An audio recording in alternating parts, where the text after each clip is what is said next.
여러분들, 우리 인류가 범죄하지 아니하고 하나님 앞에 에덴 동산에서 그대로 살았다고 한다면 어떤 일이 벌어졌을까요? 아마 온 세상에는 눈물도 없고 아픔도 없고 요한계시록 21장에 나오는 새하늘과 새 땅의 모습일 거예요. 새하늘과 새 땅에는 하나님 한 분을 섬기고 거기에 하나님의 거룩한 백성들이 하나님께 영광을 돌리며 다 찬양을 하며 서 있는 모습, 아마 그때가 이 땅이 범죄하지 않았다면 이 세상에 거룩한 백성으로 가득 차서 아마 그런 세상이 되었을 것입니다. 레위기, 이 율법을 주면서 하나님은 무엇을 목적하고 무엇을 계획하셨을까요? 그게 하나님의 나라예요. 내 개인의 어떤 문제 해결, 그럴 수 있겠지만 구원은 내 개인의 문제만이 아닌 이 땅에 하나님께서 본래 이루시고자 하셨던 거룩한 사람들이 하나님께 나와 예배드리고 또 하나님께 순종하고, 그래서 그런 사람들이 세상에 가득 퍼져서 하나님께 영광을 돌리는 그런 새하늘과 새 땅, 그것의 모습을 바라보면서 지금 이스라엘과 세상이 그러지 못하니까 이것으로 돌아가야 된다, 이것이 구원이다, 이것이 우리가 돌아가야 할 목표다, 돌아가야 할 방법은 이거다, 좀 더 구체적으로 나중에는 그리스도께서 이것을 정말로 이루어 주실 것이다, 여기까지 말하고 있는 것이 시내산에서 하나님께서 우리에게 주신 율법이에요. 그래서 가깝게 본다면 개인이 죄를 지었을 때 하나님께 나아갈 해결받을 수 있는 죄 용서의 제사의 방법들이 나오고, 우리의 중보자인 제사장이 나오고, 그리고 우리의 몸과 마음을 깨끗하게 우리가 정결하게 성결하게 지켜야 하고, 그러면서 가정이 참 소중하다라고 하는 이 깨끗한 정결한 우리의 삶의 문제를 이야기해주고, 그리고 지난 시간에는 이웃 사랑하기 위해서 우리에게 또 율법에 대한 여러 가지 것들을 말해주는 것입니다. 그러면서 오늘 이제 25장의 희년에 관한 이야기를 하고 있습니다. 먼저 안식일은 하나님께서 첫째 날부터 여섯째 날까지 온 세상 만물을 창조하셨다. 그리고 일곱 번째 날에 안식하셨기 때문에 첫째 날부터 일곱 번째까지의 날이 모두 주님의 날이다, 우리 하나님의 날이다. 그러니까 널 그걸 기억하고 쉬어라. 처음에 안식일을 그렇게 말씀해 주셨어요. 우리가 안식일을 생각하면서 주님이 창조하셨구나, 그것을 기억하는데 가만 세상을 보면 하나님이 창조하신 그 보시기에 좋았다라는 모습이 없어진 거예요. 이게 안타까운 거예요. 세상에는 불공평이 있어요. 어떤 쪽에서는 먹는 문제가 충분해가지고 막 먹다가 그냥 먹지도 않은 거 다 버리지만, 한쪽에서는 먹지 못해가지고 굶어 죽어가고 있는 비참한 모습이 너무 있어요. 한쪽에는 악한 독재자가 자기의 힘을 유지하기 위해 수많은 사람들을 억압하는 이런 나라도 있고, 경제적인 착취를 당하는 때도 있고, 또 질병으로 인해 고통을 당하는 많은 사람들이 있어요. 이 모든 것을 볼 때 우리가 안식일을 지키면서 느끼는 것은, 하나님, 이 세상에 안식이 없습니다. 이 세상에 안식이 다 파괴되어졌기 때문에 하나님이 다시 안식을 주셔야 되겠습니다. 결국 하나님 다시 우리를 구원하여 주세요. 그리고 그 구원하여 주실 안식일의 주인으로 성취자로 오실 그 그리스도가 오셔서 그 모든 것을 우리에게 구원해 주실 것입니다. 결국 일주일마다 한 번씩 그 절기를 지키면서 우리는 하나님의 창조와 구원을 기억하고, 그리고 그 구원을 우리에게 가져다 주실 그리스도와 하나님 나라를 기억하는 것입니다. 자, 여기까지 생각을 해보면 이 구원이라고 하는 것, 주님이 말씀해 주신 레위기의 제사, 대제사장, 정결법, 성결법, 그 다음에 이 사회 시민법 같은 거, 이런 모든 것들이 가만 생각해 본다면, 첫 번째는 나를 정결케 해서 하나님과의 관계를 회복시키는 구원, 그죠? 내가 어떻게 하나님을 경외할 것인가? 죄에 벗어나고 정결해라. 두 번째, 나와 가까운 곳에 있는 사람과의 관계 속에서 내가 어떻게 해야 될 것인가? 내 이웃을 내 몸처럼 사랑해라. 그리고 내가 다른 사람에 대해서 정결하게, 그리고 세 가지 절기 같은 것을 지키면서 구원을 이렇게 생각해라 라고 하는, 한마디로 말한다면 지금까지 우리가 배웠던 그런 것들은 나와 하나님, 나와 이웃의 이 좁은 범위, 결국 나에 대한, 내가 변화되어야 된다, 이 부분을 얘기하고 있는 것이 지금까지 얘기입니다. 그런데 오늘 이제 마지막으로 거의 율법의 마지막 부분으로 주시는 이 안식년과 그 안식년을 완전히 법제화해 가지고 모든 것에 해방을 주는 이 희년이라고 하는 것은, 이거는 범위가 개인에게 멈추지 않아요.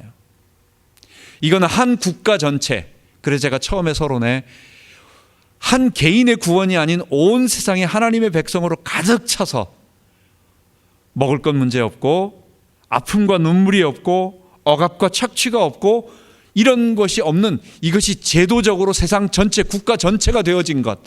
물론 이 땅에서는 지금 어려워요. 이 땅에서는 실제로 그것이 이루어지는 것이 많은 어려움이 있지만, 하나님 나라 새하늘과 새 땅이 이루어지면 반드시 그런 나라가 될 것이다라고 하는 우리의 목표를 보여주고, 우리가 가야 할 큰 그림을 보여주고, 우리가 마지막 돌아갈 곳이 그런 구원이라고 하는 것을 우리에게 말해주는 것입니다.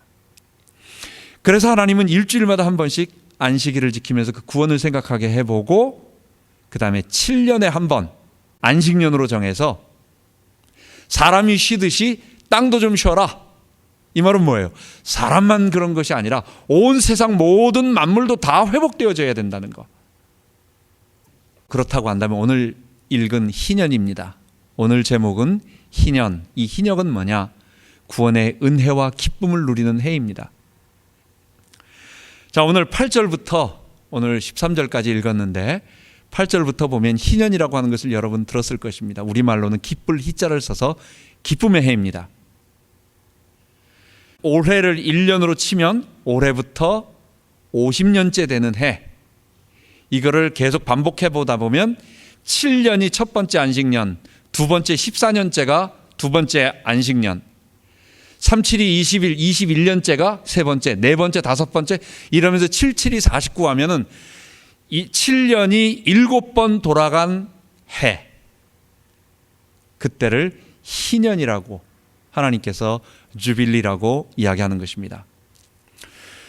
이 희년에 대한 기본적인 지식 두 가지를 생각해 본다면, 첫 번째는 왜 희년을 영어로 주빌리라고 할까? 주빌리에 영어에 무슨 의미가 있을까 하는데, 주빌리는 히브리어로 요벨이라는 뜻입니다. 요벨.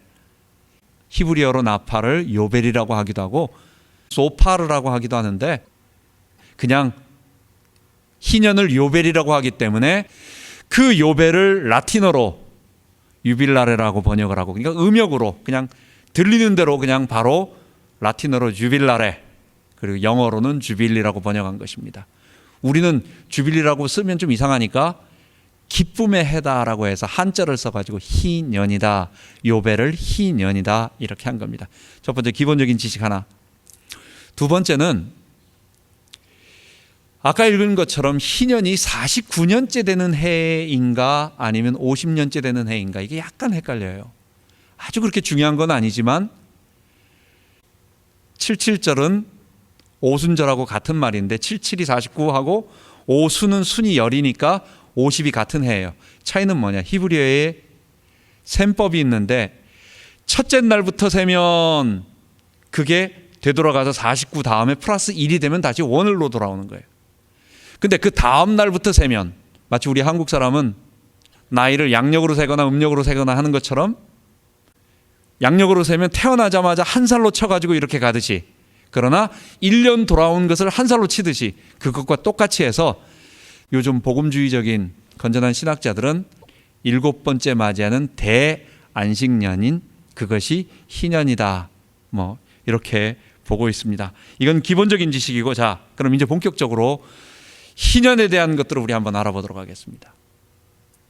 희년에 대해서 구체적인 내용보다는 세 개의 큰 줄기가 있습니다. 첫 번째, 희년은 그 7번째 안식년이 되면 내 집에 노예가 되어서 하인으로서 일하고 있는 사람을 돌려보내래요.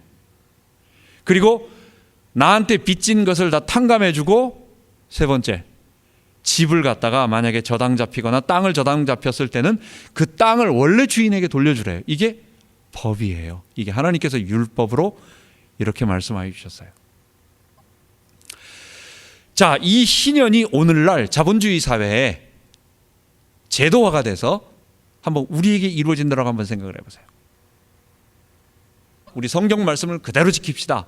그러면 희년을 정해서 우리가 그 희년대로 합시다. 실제로 2015년이 뭐 몇 번째 해당하는 또 희년이었던 것 같아요. 그래서 프란치스코 지금 교황이 2015년 그 7월 10일 날 나팔을 불면서 정말 희년을 선포했어요. 그리고 올해는 자유와 해방의 해다 2015년을 선포했어요. 그렇다고 이걸 그대로 지킨 건 아니지만 어쨌든 그 형식을 따랐다라는 얘기입니다. 우리도 희년이 중요하기 때문에 이것을 그대로 한번 지킨다고 해서 한번 그걸 이 희년의 규례가 더 많이 있지만 이걸 한번 그대로 지켜봐요. 첫 번째, 나에게 있어서 내게 어떤 빚을 지고 있는 사람들의 모든 빚을 탕감해 준다. 이걸 국가적인 제도로 한번 딱 정한다고 생각을 해보세요. 어떤 사람이 나에 대해서 돈을 갚을 수 없으니까 노동력으로 일을 해야 돼요. 그럼 그 노동력으로 나에게 일을 해줘야 할 일꾼. 근데 그거는 의무로 나에게 일을 해줘야 하는 사람.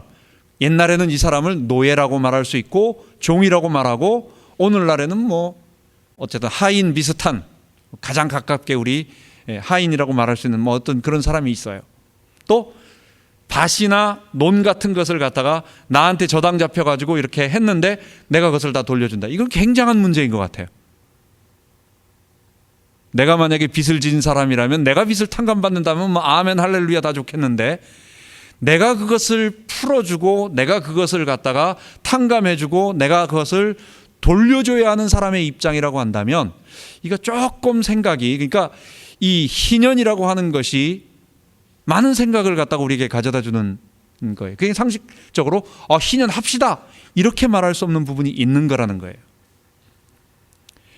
여러분 자본주의 사회에서 만약에 그런 일이 희년이 내가 오늘 돈 빌렸으면 50년 후에 그렇게 된다는 게 아니라 날짜가 정해져 있어요. 2015년 그 다음에 50년 후에 그 다음에 65년 그때 이렇게 날짜가 딱 정해져 있다고 한다면 여러분 만약에 이것을 제도로 국가 제도화 시킨다면 어떻게 되겠어요?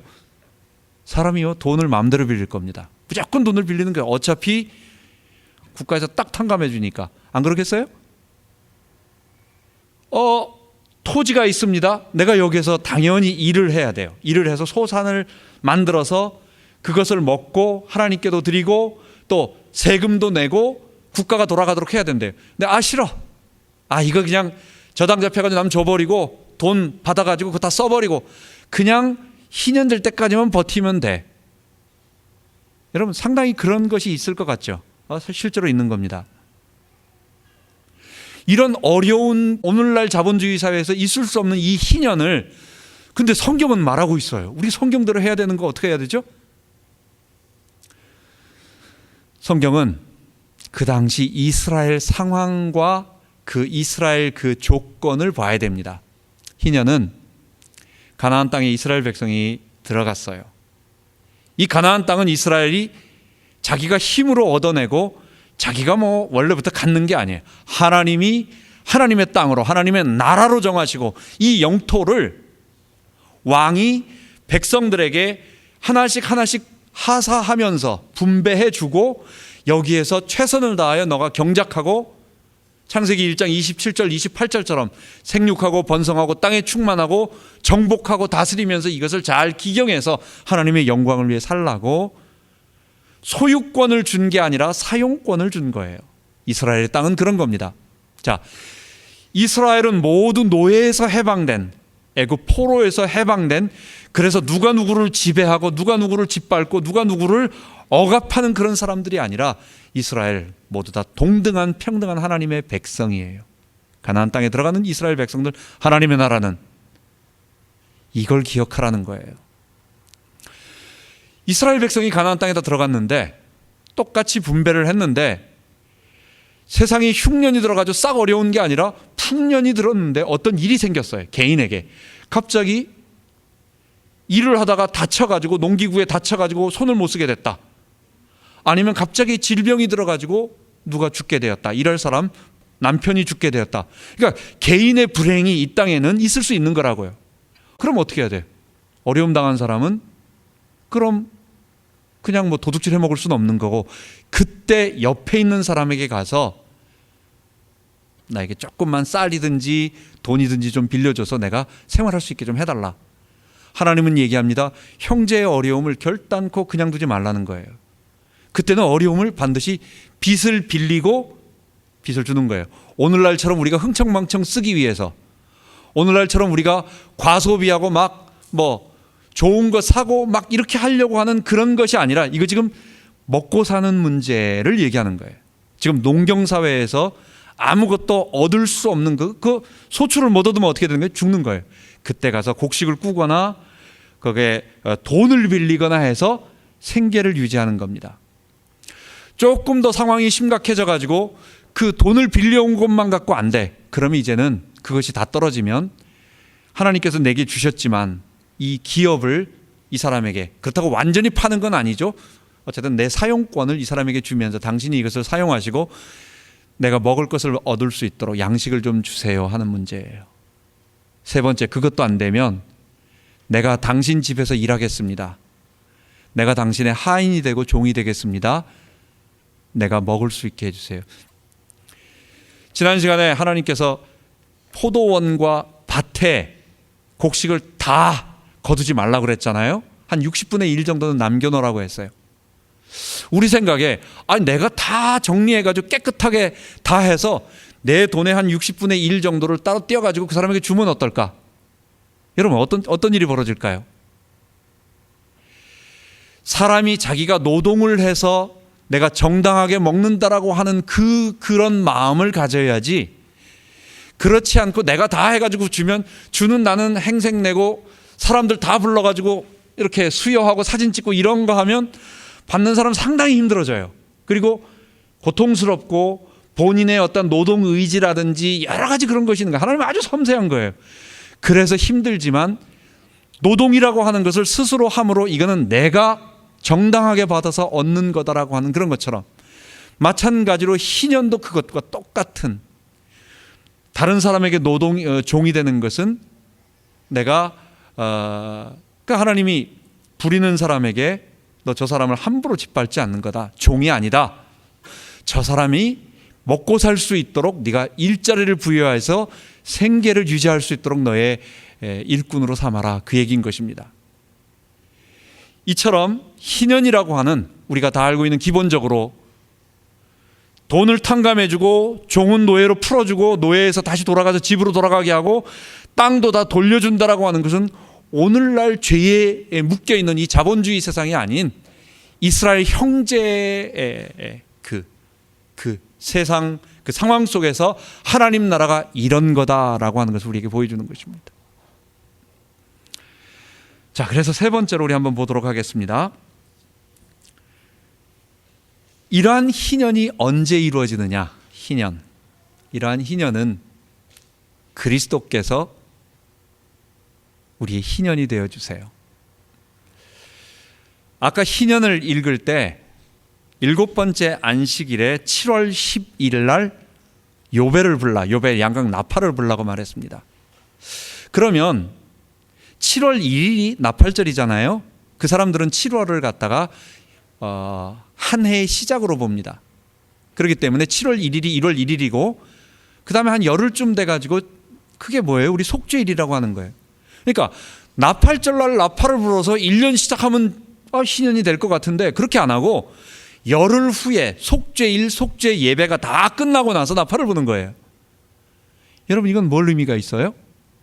이게 예수님 오시기 1500년 전에 하나님이 말씀으로 주시고 이 말씀이 계속 지켜오다가 예수님께서 이것을 얘기하는 것입니다. 특히 이사야 선지자가 이사야에서 61장 1절 2절에 보면 주 여호와의 신이 내게 임하였으니, 이사야의 예언이에요.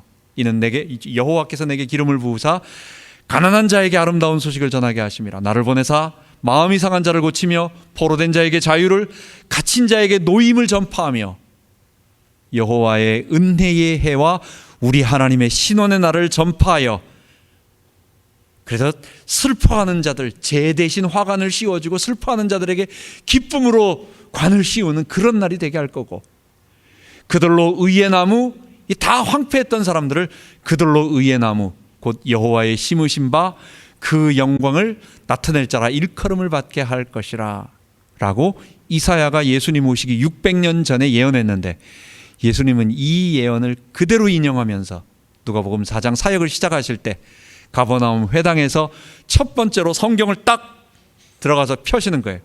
그리고 읽으신 구절이 바로 그거예요. 주 여호와의 신이 내게 임하였으니 이는 하나님의 그 은혜의 해를 너희에게 전파하기 위함이라. 그리고 성경을 딱 덮고 나서 이 예언이 너희에게 오늘 이루어졌다라고 말하는 것입니다. 그 말은 뭐예요? 예수님이 희년의 성취자로 이 땅에 오셨다는 것입니다. 예수님이 가시는 곳마다 희년이 이루어졌어요. 희년이라고 하는 것은 어떤 곳이냐? 여러분, 희년은 한마디로 말한다면 리셋이라고 말할 수 있어요. 50년째 돌아오는 리셋. 그러니까 초기화 상태, 본래 상태로 되돌림. 아무리 잘 보관해도 세상은 죄가 지배하고 있기 때문에 개인의 탐욕과 욕심, 아니면 개인의 어떤 어려움 때문에 이게 점점 격차가 벌어져요. 한 번 격차가 벌어지면 점점 어려워져요. 그래서 어려움이 있던 사람의 가정은, 거기에 자란 아이는 그런 속에서 더 교육을 받지 못하고 사람과의 관계가 이루어지지 못하니까 올라가기가 힘들어. 그러니까 이게 점점 벌어져가지고 평등이 이루어지지 않아. 세상은요, 그래서 자기들끼리만 먼저 이것을 가지려고 자기들끼리의 세계만 만들어요. 그 말은 뭐냐? 우리가 가지고 있는 특권은 절대로 남이 주지 못하고, 이 격차는 이건 우리만 갖는 거다. 이게 세상 사람들의 죄의 본성이잖아요. 근데 하나님은 7년마다, 안식년마다 조금씩 사실은 뭐 돌려주고 변상도 해주고 다 이렇게 해라 라고 하셨는데, 아예 법으로 50년마다 한 번씩 모든 것을 리셋함으로, 모든 것을 다시 초기화함으로. 근데 그게 가능한 이유가 뭐예요? 하나님이 땅의 주인이시기 때문에. 이 땅은 네 게 아니기 때문에. 너가 소유한 영원한 네 게 아니라 너는 지나가는 사람이고, 너는 잠깐 이 땅에서 지나가는 사람이기 때문에 하나님의 땅을 사용하는, 위임받은 위탁자이기 때문에 하나님께 다 돌려드릴 수 있는 거예요. 그리고 세상이 다시 힘든 사람들, 어려운 사람들도 최소한 다시 기본권을 회복해서 다시 한번 재기할 수 있는 세상, 그런 세상이 되도록 하는 거예요. 사실 가만 생각해 본다면 파산제도가 기독교 국가, 그러니까 성경에 기초한 사람을 살리는 희년의 정신이 어느 정도 들어있지 않는가라는 생각이 듭니다. 한국에서 빚을 잘못 지면 이거는 죽어야 없어지는 겁니다. 내 자녀까지, 아니면 이것으로 인해서 고통을 당하고, 하여간 이 없어지지 않아요. 결국은 완전히 이걸 해야 돼. 그것 때문에 죽어나는 거예요. 사람이 한 번 넘어지고 빚을 지면 그 빚이 빚을 지고 꼬리에 꼬리를 모아서 살아남을 수가 없어요. 가혹해요. 그러나 미국에서는 도저히 안 되면, 이걸 악용하는 사람들도 있겠지만, 그러나 도저히 안 되면 그 모든 것을 파산하고, 나의 경제 모든 것을 파산하지만, 그러나 다시 한번 살아날 수 있는 기회, 그러니까 세컨 찬스가 있다는 거, 이 재기할 수 있다는 거, 이 실패한 사람이 다시 한번 패자 부활전처럼 한번 살아날 수 있는 기회, 세컨 찬스를 줄 수 있다는 거, 이게 하나님의 은혜인 것 같아요. 그러니까 이렇게 한 번 기회를 놓치고 실패한 사람들이 다시 살 수 있는 어떤 재기의 기회를 주는 것, 그것이 희년 정신이고, 아마 기독교의 성경에, 그래도 세상에서 성경에 기반을 둔 이 미국 땅에서 그런 제도가 좀 있었던 것 같습니다. 그리스도가 이 희년의 완성임을 알고 우리가 그리스도를 통해서 이 희년을 회복해야 되겠습니다. 자, 마지막으로 그럼 이것을 우리를 한번 적용해 봅시다. 희년은 하나님의 은혜요 기쁨인 것입니다. 우리는 모두 어려움을 당한 자, 우리는 고난을 당한 자, 우리는 슬픔을 당한 자, 우리는 한번 실패한 자들입니다. 모든 사람들은 다 그래요. 나 실패한 거 없이 잘 나갔는데, 여러분 언제 한번 실패할 줄 믿습니다. 한번 잘 나간다라고 하는 것이 콱 넘어질 날이 올 거예요. 우리 인생 그렇게 만만하죠. 우리 모두 다 실패하고 우리 모두 다 하나님 앞에서 하나님, 나는 실패한 사람입니다.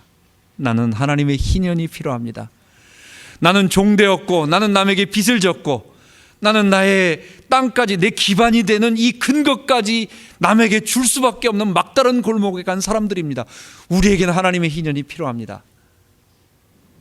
여러분, 50년마다 한 번 돌아오면요, 희년은 우리 인생에 있어서 사람이 한 번 내지 두 번은 반드시 경험하게 되어 있어요.